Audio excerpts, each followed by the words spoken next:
오늘 마지막 2025년 예배인데 하나님의 말씀으로 우리가 예배를 드리고 말씀으로 2025년도를 마지막 정리하고 또 2026년도를 시작하게 해주신 그 은혜가 너무나도 감사하고 너무 큰 축복이라고 생각이 됩니다.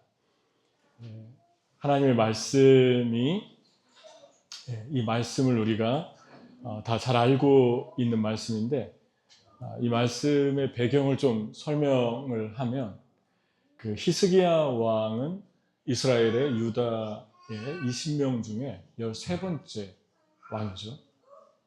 그런데 그 히스기야 왕이 아버지는 지난주에 말씀했지만 아주 악한 왕이었습니다. 아하스라는 왕인데 자식들을 몰래에게 인신제사로 드리기도 하고 또 이스라엘 백성으로 우상을 숭배하게 하고 또 그 성전 안에 우상의 형상을 갖다 놓고 이루 말할 수 없는 죄악을 행했지만 히스기야가 하나님을 사랑했고 말씀의 뿌리를 깊게 내렸고 그렇기 때문에 이스라엘의 왕 중에 히스기야를 묘사하기를 이스라엘 하나님 여호와를 의지하였는데 히스기야가 그의 전후 유다 여러 왕 중에 그러한 자가 없었다.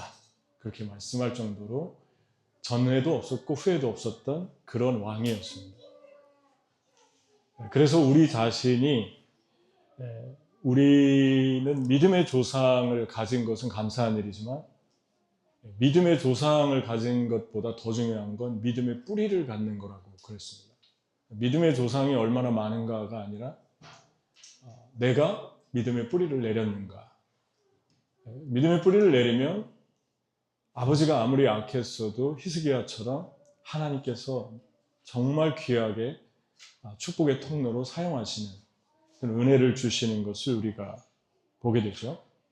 우리가 거짓된 안정감에 거하지 않도록 우리가 깨어 있어야 되고 주의해야 됩니다.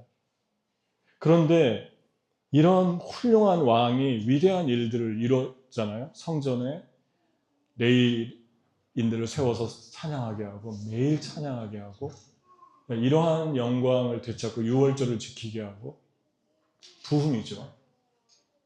이러한 시점에 역대하 32장 1절에 보면은 이렇게 적혀 있습니다. 모든 충성된 일을 한 후에 아수르 왕 사네립이 유다에 들어와서 견고한 성읍들을 향하여 진을 치고 쳐서 점령하고자 한지라.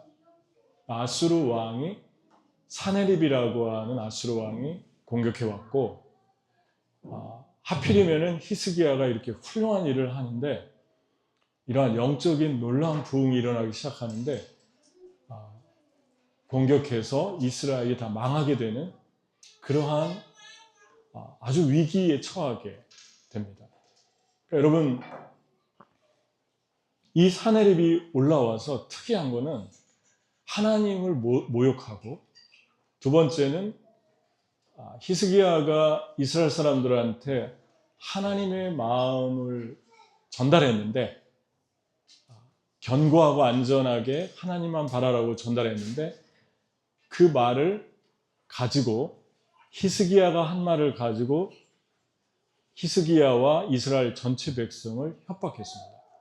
근데 그 거짓말이 세 가지가 이렇게 크게 눈에 드러났어요. 오늘 말씀과 다른 성경 역대하 32장을 같이 보면. 근데 그 세 가지가 뭐냐면 첫 번째가 히스기야가 너희를 꾀어 이르기를 우리 하나님 여호와께서 우리를 아수르 왕의 손에서 건져내리라 하거니와 어찌 너희를 주림과 목마름으로 죽게 함이 아니냐 그랬습니다. 그러니까 히스기야는 하나님이 너희를 어려운 상황, 목마르고 줄인 상황에서 건져낸다고 너희에게 얘기하지만 그건 거짓말이다.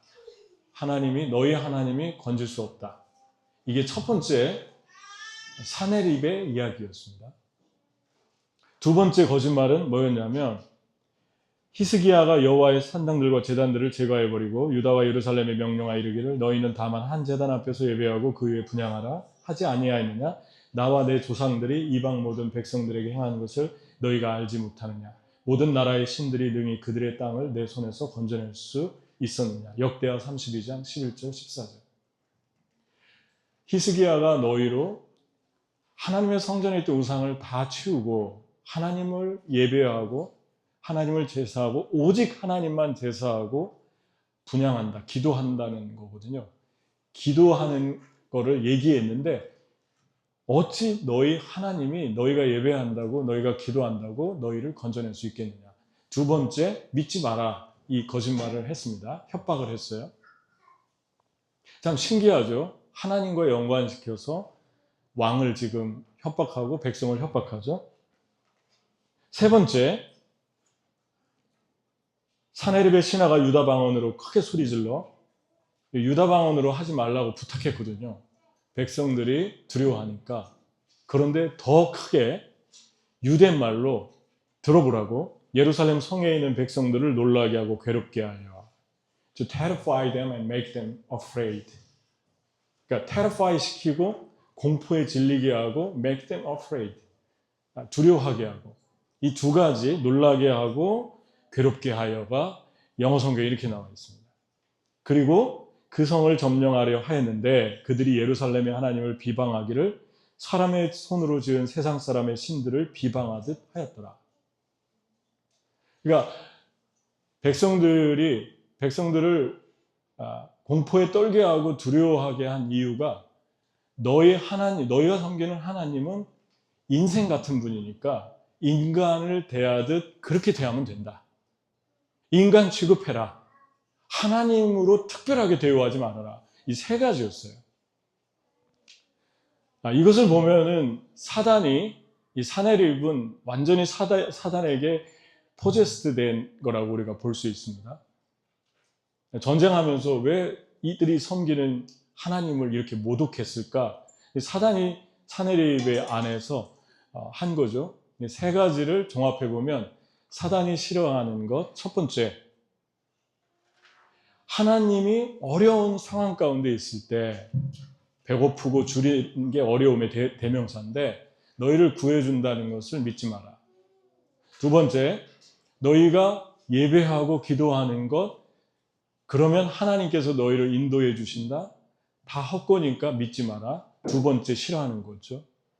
세 번째, 하나님을 세상의 우상이나 인간처럼 대해라.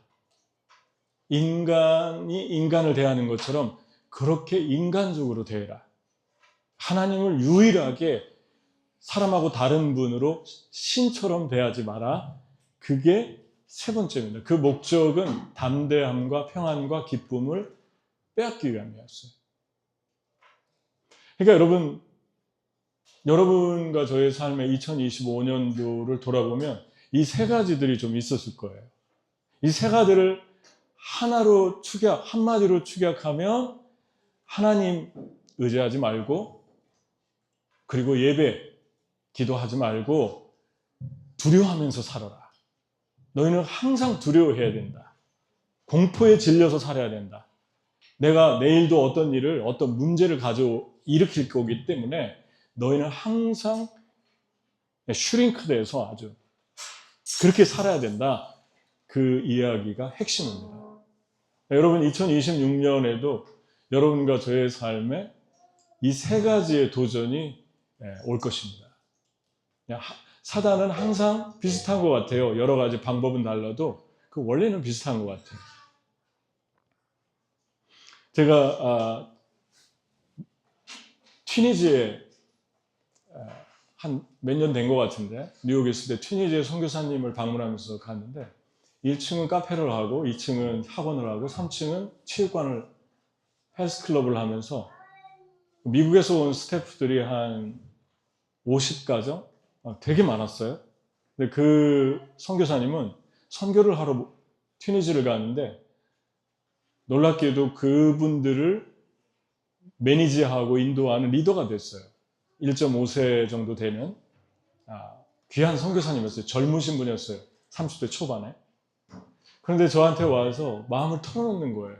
스태프들 애들까지 다 합해서 70, 80명이 여기서 사역하고 있는데 물론 이들 다 선교사예요. 뭐 실버 선교사도 있고 나이도 많고 젊은 사람도 있고. 그런데 매일같이 문제가 터진대요. 거기 방문하는 중이었는데 그 다음날 저에게 찾아와서 목사님 여기는 직접적으로 복음을 못 전해서 튀니지는 IS 테러리스트들의 95%가 튀니지에서 나오는 그런 땅이래요. 완전 무슬림인데 복음을 못 전해서 이거 3개를 가지고 우리가 사역을 하는데 이거 보세요 목사님. 또 문제가 터졌어요. 아침에 일어나자마자 또 문자가 와 있어요. 결국은 이분의 건강에 문제가 생겨가지고 안식년으로 들어가게 됐어요. 그러니까 하루하루가 어떤 일이 터질지를 모를 정도로 일이 많이 터지는 거예요. 매일같이. 그때 여러분과 제가 정말 중요하게 생각해야 될 것은 두려움은 사단이 우리를 공격하는 최고의 무기입니다. 두렵게 만드는 거예요. 아예 공포에 질려서 terrified 되게, afraid 되게 그렇게 계속 우리를 만들려고 합니다. 돈 문제, 직장 문제, 사람 관계 문제. 그래서 두려움을 영이라고 그랬죠. 하나님 너희에게 주신 것은 두려워하는 마음이 아니라 the spirit of fear 이렇게 나와 있잖아요. 스피릿이라고 그래요. 영적인 문제라고 합니다.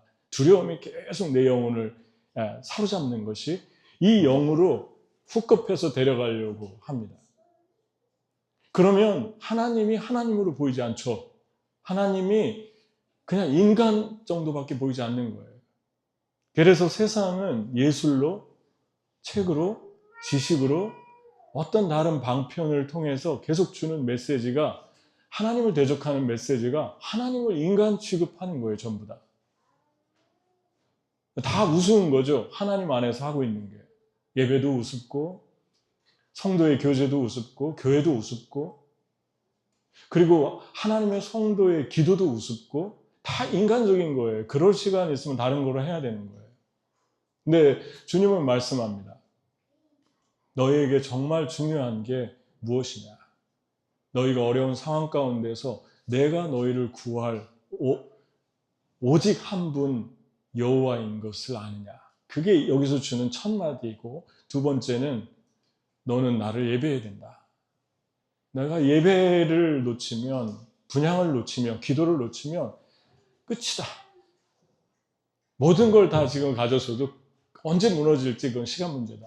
세 번째, 하나님을 하나님으로 모셔라.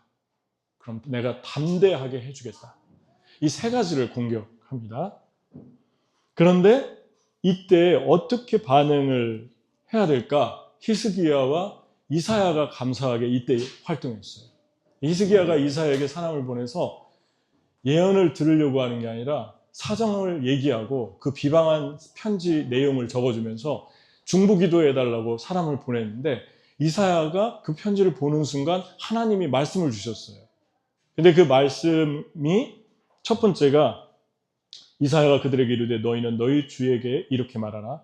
여호와께서 이같이 말씀하실 때 너희가 들은 바 아스로 왕의 종들이 나를 능욕한 말로 말미암아 두려워하지 말라. 그러니까 그 거짓말을 너희를 두렵게 하는 그 거짓말을 두려워하지 말라. 이게 첫 번째 음성이었어요. 하나님이 그냥 편지 보는 사이에 주신 거예요. 그 말 두려워하지 말아라. 여러분 두려워하면은 이 말 저 말에 치이잖아요. 사람의 말에 치이고 협박하는 말에 치이고 마음이 한없이 떨림이 오지 않습니까? 그래서 분별력을 상실하죠. 그런데 하나님께 붙어 있고 하나님께 붙어 있다는 건 예배의 관계, 기도의 관계, 분향의 관계를 말하는 거예요. 그러면 분별하게 되고 어떤 게 진리고 어떤 게 거짓인지 보입니다.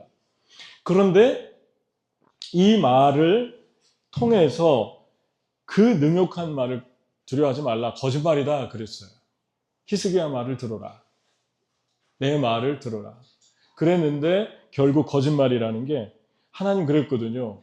내가 사내립을 갑자기 콜에 갈코리를 꿰어서 이 전절 30절에 보면 꿰어서 그 나라로 돌아가서 거기서 칼에 죽게 할 것이다.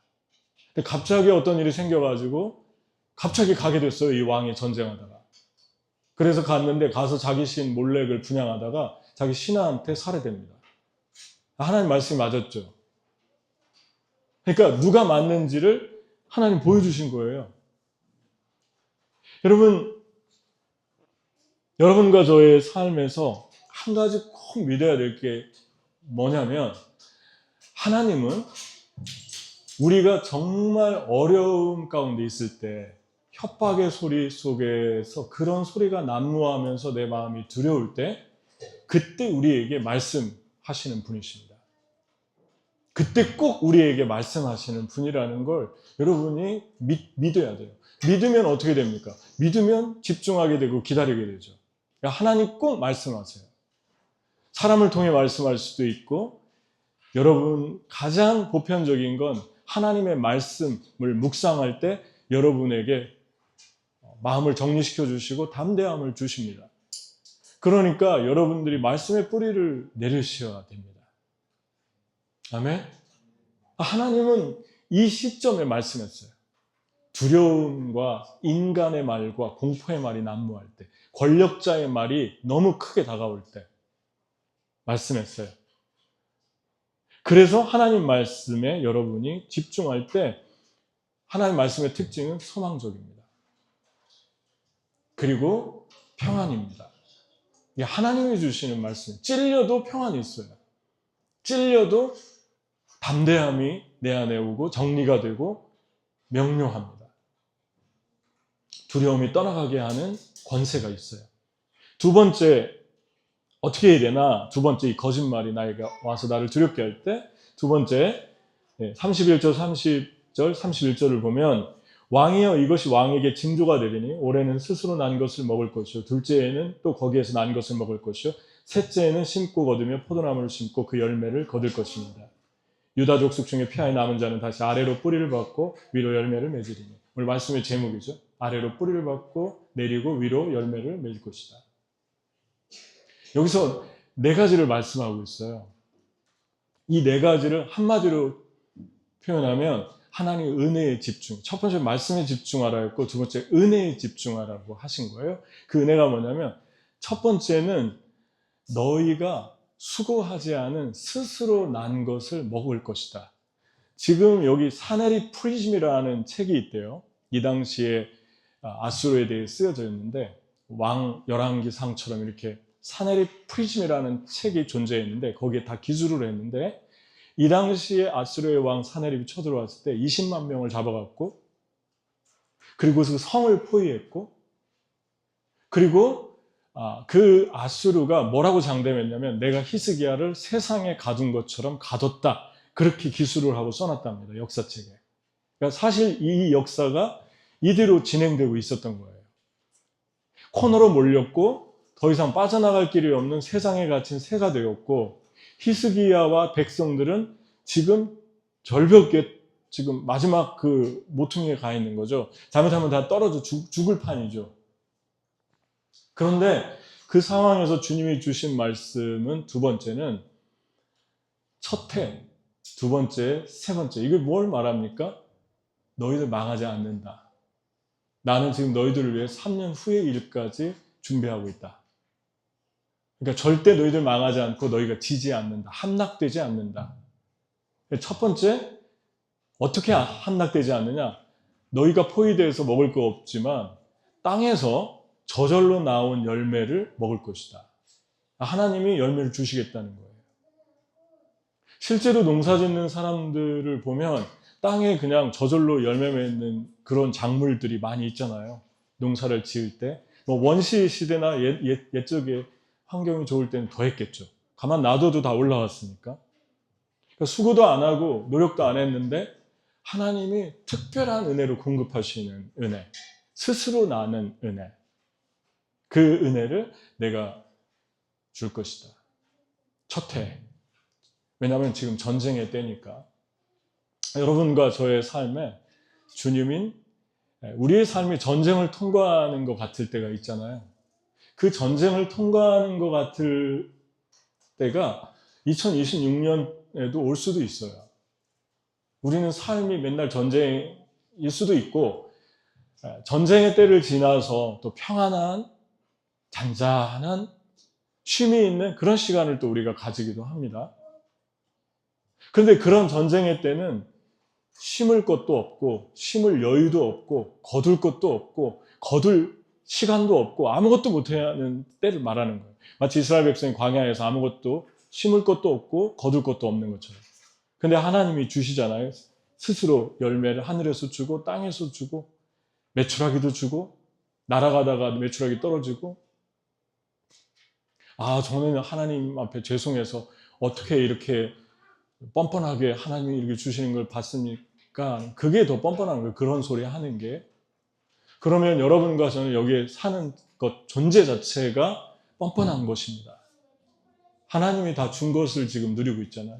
공기도, 산소도, 호흡도, 물도, 바다도, 광합성 작용도. 그냥 우리의 시작은 우리가 뭘 했다는 것이 아무것도 성립이 되지 않잖아요. 이 세상에 존재하는 게 그냥 은혜로 살고 있어요. 공짜로. 그런데 그 은혜가 특별히 여러분과 저의 삶의 전쟁의 때 내가 다시 계속해서 반복해서 너에게 1년을 그렇게 줄 것이다. 이 은혜가 우리를 평생 주님의 선하심과 인자하심이 따르겠다고 하신 거예요. 아멘? 저는 최근에 영국으로 간 우리 박종익 목사, 이동희 선교사. 이동희 선교사는 저희 미국에 있을 때 UN 본부에 그쪽 어디 무슨 북한 일에 사역하고 그래 정확하게 모르겠어요. 근데 거기서 있다 저희 교회 나온 자매잖아요. 싱글 때. 그래서 여기 와서 목사님하고 금융 쪽에 일하던 분인데 결혼하고 나니까 다시 사모가 돼가지고 처음에는 이렇게 막 울고 옛 삶을 그리워하고 내가 이렇게 살아야 되나 그러더라고요. 그래서 아이고 어떡하나 제가 갈 길이 멀겠다 이제 그랬는데 하여튼 지금은 너무너무 더 신실해지고 영국을 갔어요. 믿음으로. 아무것도 없는데 빈손으로. 그랬는데 이제 맡겨진 일이 제가 보니까 종교 비자를 받아서 가는데 맡겨진 일이 영국의 2세들, 1.5세들 청소년들을 맡아서 사역을 하는데 제가 들었습니다. 왜 목사님은 영국 발음이 아니냐고 하면서 대들더래요. 그리고 너무너무 힘든 상태에서 이게 뿌린 거예요, 복음을. 말도 안 듣고, 징그럽게 말도 안 듣고, 반항적이고, 하나같이 다 대들고, 그러면서 자기를 무시하고, 그럼에도 계속 사랑을 주고 뿌렸다는 거예요. 그러면서 중요한 거는 재정적으로 너무 어려워가지고, 계속 재정적으로 어려웠어요. 영국이 비싸니까. 그런데 한국에 다시 들어오나 있나 계속 그런 갈등을 하면서 눈물로 기도로 이렇게 살았는데 이제 이제 그 교회를 나오게 됐고 다시 새로운 텀이 인생에서 시작된 것 같아요. 처음으로 원점으로 갔어요, 영국에. 근데 아무것도 없어요, 지금. 비자를 내야 되는데 2천만 원이 필요하대요, 2천만 원. 영국에 비자를 다시 내는 거예요. 그런데 자기들이 교회를 인터내셔널 처치를 개척한다는 거죠. 그리고 남편분이 언어의 은사가 있는 것 같아요. 언어를 잘하고. 그래서 일본어도 잘하고, 일본 유학도 했으니까, 영어도 잘하고, 제가 알기로 한국어도 잘하고, 그 다음에 중국어도 잘하는 걸로 알고 있어요. 그러니까 언어를 몇 개 해요. 그러니까 거기서 인터내셔널 교회를 시작하려고 하는데, 절망 가운데 기도해도 아무런 응답도 없고, 이제 내일이면 끝나는 거예요. 내일인가? 그런데 마지막 이제 내일 그 듀가 오는데 언제 안 되면 끝나는 거예요, 비자가. 돈을 내야 되는데. 그래서 기도를 했는데 아무런 일이 일어나지 않았어요. 기도하고 다 같이 합심 기도하고 집에 왔는데 갑자기 그 목사님이 우리 사모님이 설거지 하는데 뒤에 와서 막 울더래요, 서서. 통장에 2천만 원이 들어왔다고. 그런데 보지도 듣지도 못한 분이 보낸 거예요, 한국에서. 건너서 어떤 분이 기도하는데 그 소식을 잠깐 한 줄을 읽었는데 하나님이 말씀하시더래요. 빨리 가서 보내주라. 빨리 보내주라. 빨리 보내주라. 그래가지고 이분이 견디지 못해서 보낸 거예요. 알지도 못하는데. 그래서 그걸 받고 막 운 거예요, 이분이. 근데 저도 그 얘기를 들었는데 너무 가슴이 마음이 찡했어요. 왜냐하면 저도 뉴욕에서 25년 지내면서 이런 일들이 하나님의 공급이 얼마나 많이 경험했겠습니까? 하나님 막막할 때, 절벽에 섰을 때 스스로 난 것을 먹을 것이다. 지금도 우리는 다시 원점으로 돌아갈 때가 많아요. 그죠? 이걸 김중호 목사님이 영점 체험이라고 그랬잖아요. 원점으로 돌아가는 체험. 많이 온 것 같은데 다시 원점으로 돌아가는 것 같은 아무것도 없는 듀오 상태. 영점 체험. 0으로 돌아가는 거예요. 근데 그때 주님이 스스로 난 것을 먹을 거예요. 네가 노력한 것이 아니라 내가 줄 것이다. 2년째 지금 갇혀가지고 죽느니 사느니 성이 포위됐는데 주님이 말씀합니다. 2년째 그 스스로 난 것에서 또 먹을 것이다. 주님의 은혜가 한 번으로 좋겠겠지, 우연이겠지 했는데 2년째 계속 공급됩니다. 그게 오병이어와 칠병이어로 이어지잖아요. 칠병이어가 또 일어나잖아요. 떡 5개와 물고기 2마리 먹었는데 조금 있다가 또 떡 7개와 물고기 2마리, 그래서 4,000명이 먹는 일이 또 일어나잖아요. 주님의 은혜가 계속되는 거예요. 그런데 세 번째는 뭐라고 말씀합니까? 네가 심고 거두고 그걸 먹을 것이다. 그러니까 주님의 은혜가 방법이 다른 거예요. 주는 방법이. 그러니까 주님이 그런데 한마디로 표현하면 심는 것도 씨가 있어야지 심죠. 그 씨를 누가 줍니까? 그 씨는 하나님이 주셔야 돼요. 여러분 여기서 씨는 뭘까요? 씨가 그 다음 절에 나오잖아요. 유다의 남은 자들은 아래로는 뿌리를 위로는 열매를 맺히리다. 유다의 렘넌트들. 그 씨는 유다의 남은 자예요. 렘넌트. 그 소수의 사람들. 물론 숫자적으로 포로로 끌려가지 않은 사람을 얘기하지만 그 사람들은 하나님을 믿고 이 어려운 난국에서도 하나님만 의지했던 사람들을 대표하는 대명사로 렘넌트라고 표현합니다. 구루터기. 남은 소수의 사람들, 믿음을 붙든 사람들, 어려움을 지나갈 때에도, 환난을 지나갈 때에도 그들의 나는 심을 수 있게 하겠다. 심고 뿌리를 내리게 하겠다. 뿌리를 깊게 내릴수록 열매가 맺힐 수 있잖아요. 건강하게. 비바람이 와도 뿌리가 깊게 내리면 무너지지 않잖아요. 그 은혜를 주겠다. 그래서 그 열매는 무엇을 말합니까? 사람을 말하고 있는 거예요. 유다의 남은 자들. 예수님도 너희가 과실을 많이 맺으면 아버지께서 영광을 받고 너희가 내 제자가 되고 많은 사람이 너희를 보면서 내 제자라고 인정할 것이다. 그리고 나서 한 말이 너희는 서로 사랑해라. 그게 다 붙어있는 말씀이잖아요. 요한복음 15장에 서로 사랑해라. 결국 열매가 뭡니까? 내가 너희를 택하면 너희로 가서 과실을 열매를 많이 찜스를 많이 맺게 하기 위함이다. 그랬잖아요. 그 열매가 뭡니까? 내가 너희를 택한 것은 너희가 서로 사랑하는 열매를 맺게 하기 위해서다. 사랑하며 살아라. 사람들 사랑하라. 사람인 거예요. 사람. 온유한 자는 복이 있나니 땅을 기업으로 받을 것이다. 땅이 뭡니까? 사람이에요. 사람이 없는 땅 가져서 뭐 하겠습니까? 나 혼자고 땅을 다 줬어요. 온 세상을. 거기서 내가 뭐 하겠습니까? 하나님은 우리에게 온유한 사람들은 땅을 기업으로 받는다. 땅 안에 살고 있는 사람을 말하는 거예요. 사람을 주시겠다. 그래서 사람을 주기 위해 땅을 주시는 거예요. 땅을 주기 위해 사람을 주는 게 아니라 여러분과 저는 하나님이 우리 살리고 치유하고 세우려고 하나님이 우리에게 기업도 주고 땅도 주고 은사도 주고 돈도 주고 하나님이 그렇게 주시는 것입니다. 예수님은 사람을 위해서 평생 살았잖아요. 그게 열매예요. 성령의 열매는 사랑과 희락과 화평과 온유와 양성과 충성과 자비와 절제와 이거 누구에게서 맺는 것입니까? 사람 안에서 일어나는 인격의 변화잖아요. 그러면 성령의 열매는 무엇입니까? 사람이라는 거예요. 사람. 한 사람의 생애가 인격이 깊게 말씀의 뿌리를 내려서 바뀌는 것. 우리 주님이 어떻게 뿌리 내리나 말씀했잖아요. 지난주에 말씀했잖아요.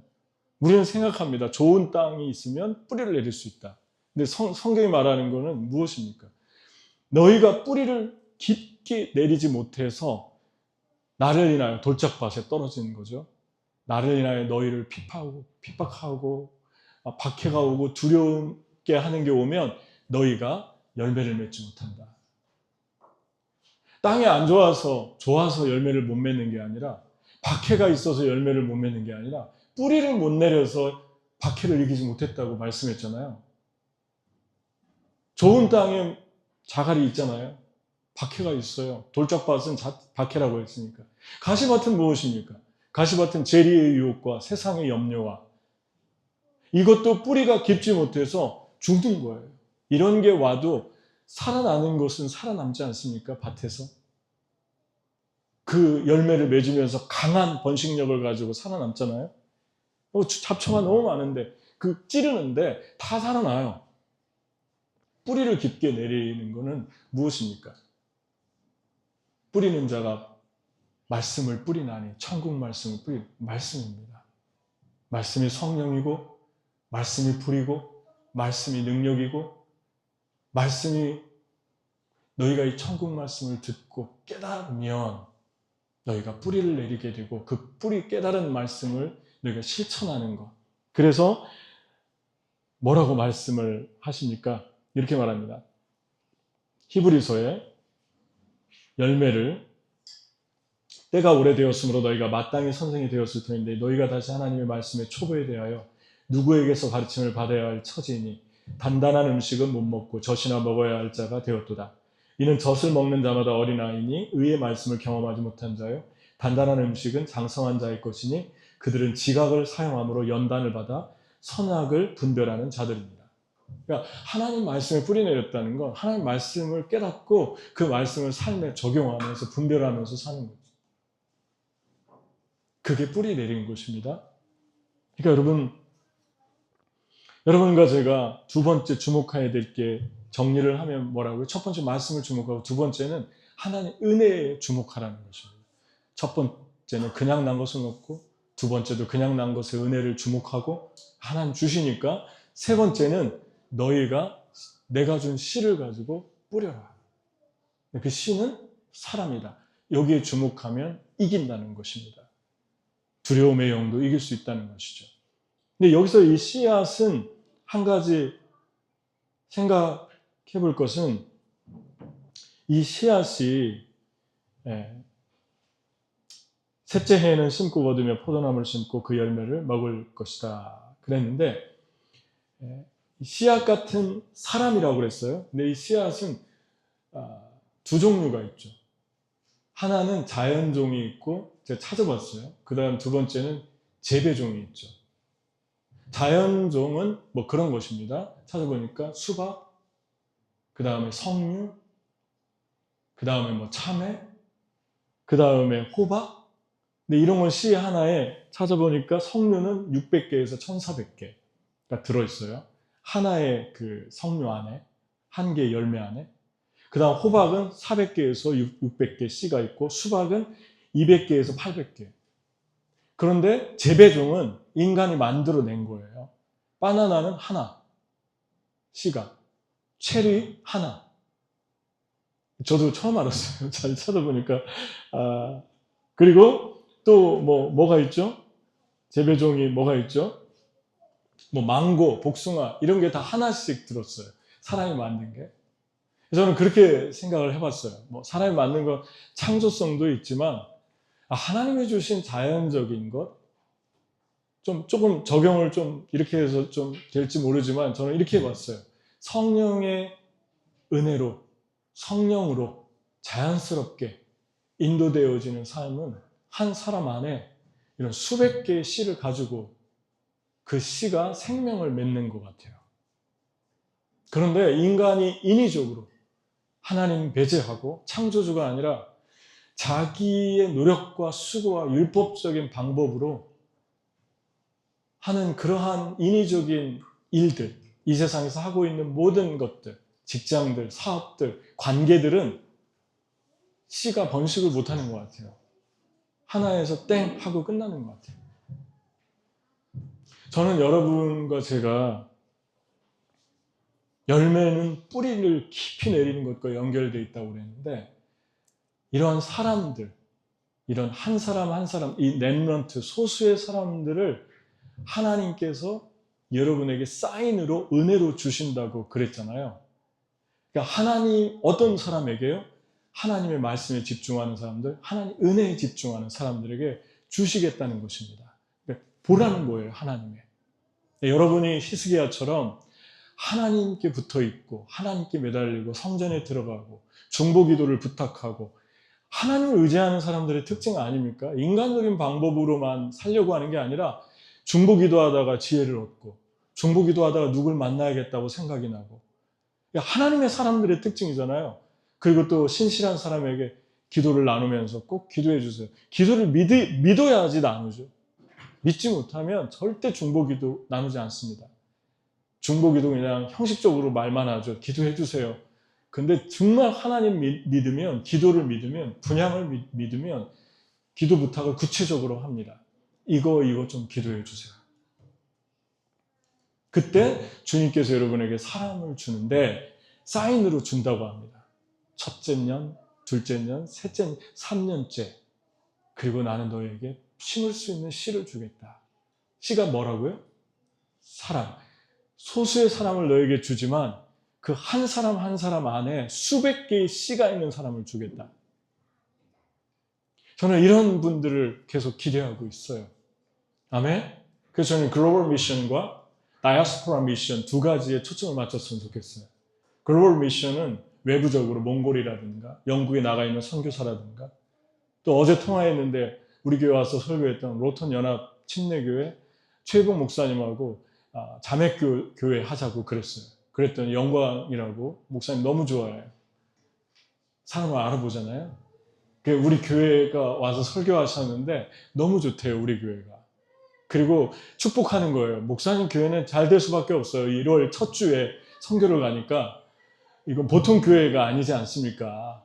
그게 제가 아멘 할렐루야 그랬어요. 로턴 교회 제발 선교 좀 와달래요. 그러니까 오클라호마 지역이 인디언들이 제일 많이 사는 데거든요. 그래서 눈물의 언덕을 넘어가는 그 인디언들, 잭슨 대통령이 인디언들 그 법을 만들었잖아요. 인디언들, 워싱턴에 있던 인디언들을 5,000명 이상이 걸어서, 그걸 눈물의 행진이라고 그래요. 걸어서 오클라호마까지 가다가 5,000명이 아니라 5,000명이 죽었어요. 5,000명. 제가 다 그 숫자는 기억을 못하는데 5,000명이 가다 죽었어요. 그 눈물의 길이라고 그래요. 잭슨 대통령이 발효했던 그 법에 의해서. 그래서 오클라호마에 인디언들이 많습니다. 우리가 사우스다코타 17년 동안 하고 있는데 제발 오클라호마에 와서 선교 좀 해달래요. 언제 한번 우리 한국에서 와서 오클라호마가 정말 선교지라고.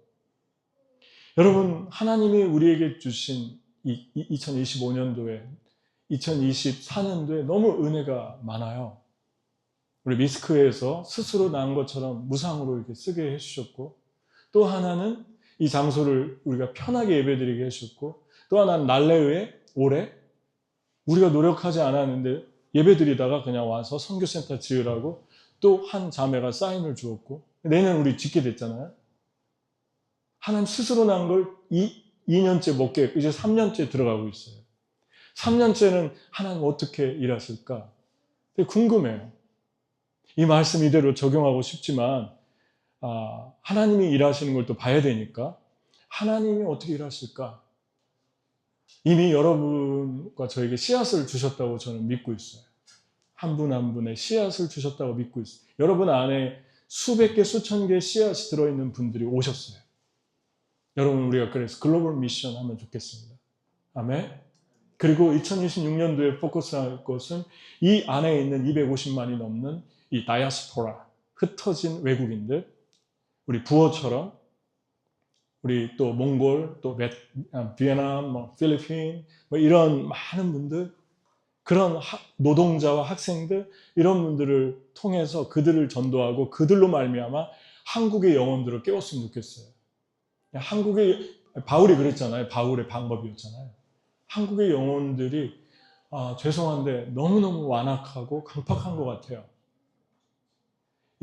바울이 터키를 다닐 때 이스라엘 백성이 그랬던 것처럼 너무 교만하고 너무너무나도 물질주의적이고 외모지상주의고 그리고 외모만을 추구하고 살고 근데 어려운게 살아가는 다이아스포라들은 오히려 제가 볼 때 되게 순수하고 겸손하고 진실하고 그런 것 같아요. 보기만 해도 은혜가 되지 않습니까?